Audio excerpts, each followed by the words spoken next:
You're right, all of the so-called Bush tax cuts, which included the estate tax, inheritance tax, death tax, whatever term you want to use it, will sunset and they will go back to the higher levels.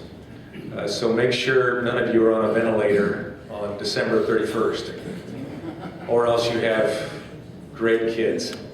That is a concern. The tax structure has to be addressed. It's too complicated, too confusing, too large, too oppressive, and costs too much, and takes away incentive from individuals making something of themselves, taking risks. You know, the beauty of America, stop and think about it, it's not only that we can take a risk and succeed. America, we can take a risk and fail as well. We're free to do that. But we want to be free if we fail, that no one stands in our way of getting up and going on again. I met an individual today who went bankrupt once, came back, reorganized, and made a success. That's America. Yes, I co-sponsor the fair tax. It's a tax that I don't believe there's any such thing as a fair tax. I would call it the fairer tax. But it is, and it's very simple. Now I know that my opposition last time tried to make it complex, tried to add that tax to every other tax, and not tell you that it did away with all of federal taxes, including FICA, and just replaced it and broadened it over everybody paid it, and had a choice how they paid it.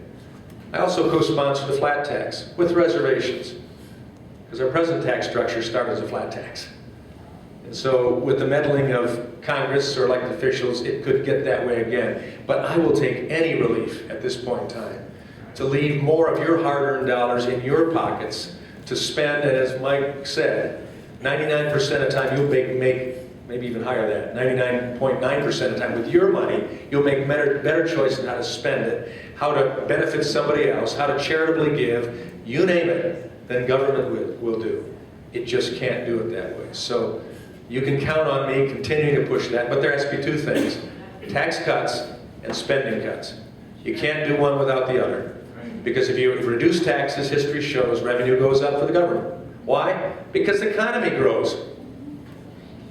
There's business investment, more jobs, people take money and they invest, spend, save, whatever, and revenue goes up for government. And then if there isn't restraint there, I mean, Mike and I were involved in 26 tax cuts in the 90s that benefited this state. But we also restructured government and reduced taxes and reduced spending with it. And that's why we ended with a $1 billion budget surplus rainy day fund.